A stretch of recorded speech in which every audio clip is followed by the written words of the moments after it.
لیکن نا جو آدمی الجھ جائے گا نا، الجھ جائے گا، اس کو تو دلیل دی جائے گی، تو جو تکبر کرے گا، ایک آدمی کہیں الجھ گیا ہے، اس کو ضرورت ہے کہ اس کی تربیت کی جائے، اور ایک تکبر کر رہا ہے، تو متکبر کے بارے میں رب کریم نے یہ ارشاد فرمایا کہ اس کو دلیل تھوڑی دی جا رہی ہے، اس کو تو کہا جا رہا ہے فخرج منہا، تو یہاں سے بس نکل جا۔ یہ سزا ہے متکبر کی۔ دنیا میں پہلا گناہ جو کیا گیا وہ تکبر ہے، اپنے آپ کو بڑا جاننا اور دوسرے کو چھوٹا سمجھنا۔ میرے نبی کریم صلی اللہ تعالی علیہ وآلہ وسلم نے ارشاد فرمایا، یہ روایت جامع ترمذی میں موجود ہے، فرمایا ایک قرض سے بری ہو کے جانا دنیا سے، اور دوسرا فرمایا یاد رکھنا تمہارے اندر تکبر اور خیانت نہ ہو، قرض نہ دینا ہو تم نے کسی کا، خیانت نہ کی ہو اور تم نے کبھی تکبر نہ کیا ہو، فرمایا پھر رب کریم تمہیں بغیر حساب کتاب جنت عطا فرمائے گا۔ ان چیزوں سے بچنا، گویا حضور فرماتے ہیں ان سے تم بچ گئے نا تو باقی گناہوں سے خود بخود بچ جاؤ گے، باقی معاملات خود بخود سمٹ جائیں گے۔ ان سے بچ کے رہنا، محفوظ رہنا۔ تکبر بہت کیا جاتا ہے، کسی کو اپنے علم پر تکبر ہونے لگا ہے، کسی کو اپنے عمل پر تکبر ہونے لگا ہے، کسی کو سلطنت کے ہونے پر تکبر ہونے لگا ہے۔ کچھ لوگ کہتے ہیں میں جانتا زیادہ ہوں اس لیے میرے اندر تکبر ہے۔ کچھ لوگ ایسے ہیں جن لوگوں کو برادری پر اور نسب پر تکبر ہونے لگا ہے۔ بڑے بڑے لوگوں نے تکبر کیا، فرعون نے بھی تکبر کیا اور کہنے لگا کہ میں تو رب ہوں۔ پھر رب کریم نے اسے سمندر کی، دریا کی لہروں کے حوالے کیا۔ کل تک جو لوگ اس کے اشاروں پہ چلتے تھے نا، جب وہ غوطے کھا رہا تھا نا دریا کے اندر، تو پھر روتا تھا کہ کوئی مجھے بچا لے، کوئی مجھے بچا لے۔ اس نے غوطے کھائے اور کہنے لگا کہ میں حضرت موسیٰ اور ہارون کے رب پر ایمان لاتا ہوں، پر اب تو سارا کچھ دیکھ داکھ کے مان رہا تھا نا، تو اس کا ایمان بھی قبول نہ ہوا۔ پھر پھینک دیا گیا سمندر سے باہر۔ آج تک نشان عبرت بنے ہوئے ہیں یہ لوگ۔ نمرود بھی کہتا تھا کہ معاذ اللہ میں خدا ہوں۔ جب حضرت سیدنا ابراہیم خلیل اللہ علیہ السلام نے فرمایا نا کہ آسمان تو رب تو وہ ہے جو آسمانوں کا رب ہے، رب تو وہ ہے۔ اللہ تبارک و تعالیٰ نا اس متکبر آدمی کو آزماتا ہے، اسے تھوڑا سا موقع اور دیتا ہے، تو یہ سمجھتا ہے میرا روب چل رہا ہے۔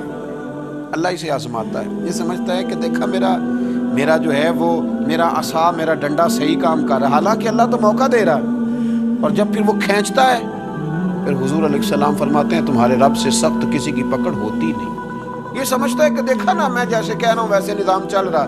نمرود کہنے لگا میں رب ہوں، تو حضرت ابراہیم علیہ السلام نے فرمایا رب تو وہ ہے جو آسمانوں زمینوں کا رب ہے۔ کہنے لگا اچھا، اس نے نا تیر چلائے آسمان کی طرف، معاذ اللہ رب کریم کو قتل کرنے لگا۔ تیر چلائے تو اللہ نے اس کا امتحان لیا۔ تیر جب اوپر جاتا تھا تو خالی ہوتا تھا، واپس آتا تھا تو اس کو خون لگا ہوتا تھا۔ کہنے لگا دیکھا نا، پھر دیکھا نا میں نے کیا کر دیا۔ کتنا بڑا بادشاہ، پوری دنیا پہ حکومت کرنے والا، پر مالک کی بے نیازی کے قربان جائیں، ایک مچھر ہی گھسا ہے ناک میں، اور پھر وہ مچھر نکل نہیں پایا، پھر اس مچھر نے اس کو مار ڈالا۔ تکبر والے لوگ جب تکبر کر رہے ہوتے ہیں، جب بول رہے ہوتے ہیں تو کہہ رہے ہوتے ہیں تو مجھے جانتا نہیں، تجھے میرا پتہ نہیں، وہ تو کس سے بات کر رہا ہے، تجھے خبر ہے تو کس کے ساتھ گفتگو کر رہا ہے۔ اور بھائی بڑے بڑے اونچے بولنے والے، پھر اس طرح ان کی آوازیں بند ہوئیں کہ کوئی ان کی سننے والا نہ ملا۔ بڑے بڑے اونچے جملے کہنے والے اس تیزی کے ساتھ خاموش ہوئے کہ پھر دوبارہ انہیں احساس تک نہ ہوا کہ ہمیں بولنا بھی آتا تھا۔ کیا حیثیت ہے انسان کی، اس بات پہ تکبر کرتا ہے۔ میرے شیخ کامل رحمۃ اللہ علیہ، میرے اصحاب رحمۃ اللہ علیہ فرمایا کرتے تھے انسان تجھے صرف 2 وقت روٹی نہ کھانے کو دی جائے تو اپنی ٹانگوں پہ چل نہیں سکتا، اور 10 راتوں کی بات نہیں، 1 رات نہ تجھے سونے دیا جائے، صرف 1 رات، تو اگلے دن تو اپنی ٹانگوں پہ کھڑا نہیں ہو سکتا۔ تکبر کس بات کا، کس بات کا تکبر؟ ایک سر میں ہلکا سا درد ہوتا ہے اور تیرا سارا وجود تجھے نڈھال کر دیتا ہے، کس بات کا تکبر؟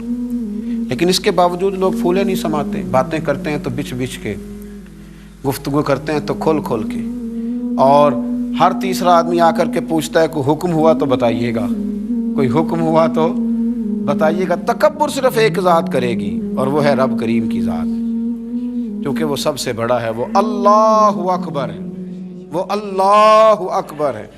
محدثین ایک بڑی خوبصورت بات لکھتے ہیں اس عنوان پر، وہ کہتے ہیں کہ تکبر کرنے والا یوں ہی سمجھو کہ جیسے اس نے کوئی کسی کا غلام تھا نا، تو اس نے اپنے بادشاہ کا تاج اٹھا کے اپنے سر پہ رکھ لیا تھا۔ تب جو بادشاہ کا تاج غلام اٹھا کے سر پہ رکھے گا تو پھر درے تو کھائے گا، اس لیے کہ تاج تو بادشاہ کے سر پہ ہی سجتا ہے۔ تو تکبر تو اللہ کی چادر ہے، اس لیے کہ وہ سب سے بڑا ہے۔ تو اب اگر کوئی شخص اس چادر کو پکڑے گا اور کہے گا نہیں مجھے بھی بڑا بننا ہے، تو پھر درے تو وہ کھائے گا، پھر آزمائش سے تو اسے گزرنا ہے۔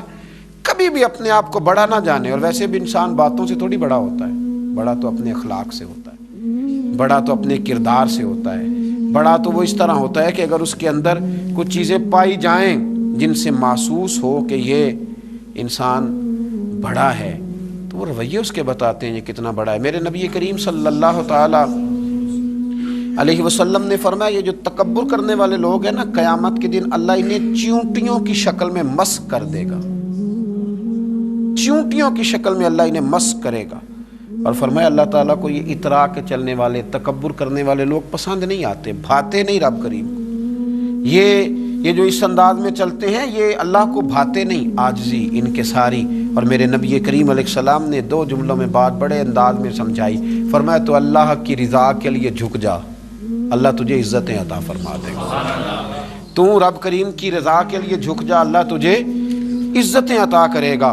مختلف لوگوں کو نا مختلف قسم کا بخار ہوتا ہے، کچھ لوگوں کو حسب و نسب کا بہت بخار ہوتا ہے، بہت بڑا بخار ہوتا ہے کہ میں فلاں قبیلے سے ہوں، میں فلاں قبیلے سے ہوں۔ میرے رب کریم نے وضاحت کر دی، فرمایا ان اکرمکم عند اللہ اتقاکم، اگر تو اللہ کی نظر میں عزت لینا چاہتا ہے تو پھر تجھے متقی پرہیزگار بننا پڑے گا۔ باقی تو سب حضرت آدم کی اولاد ہیں، سب حضرت آدم کی اولاد، سب۔ اعلیٰ حضرت فاضل بریلوی رحمۃ اللہ تعالیٰ علیہ تشریف فرماتے تو حجام آیا ہوا تھا حجامت کرنے کے لیے، وہ اعلیٰ حضرت رحمۃ اللہ علیہ کا خط بنا رہا تھا، بال تراش رہا تھا، مونچھیں تراش رہا تھا، تو ایک بہت نواب بھی کبھی کبھی ملنے آیا کرتے تھے۔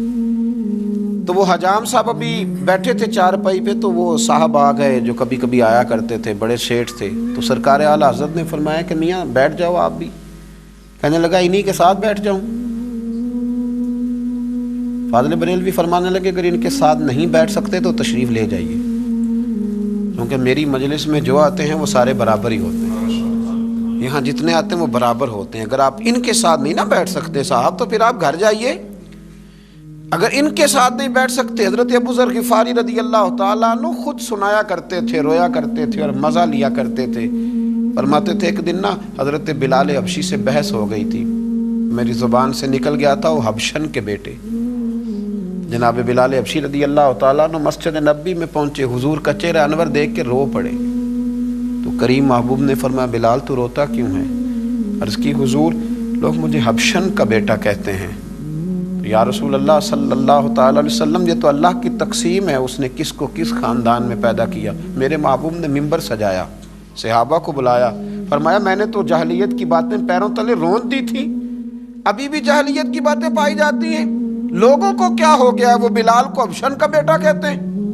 حضرت ابو ذر غفاری خود بتایا کرتے تھے اور مزہ لے کے بتایا کرتے تھے، فرمایا کرتے کہ میں نے جب یہ بات سنی نا تو باقی تو نہ سمجھے پر میں سمجھ گیا۔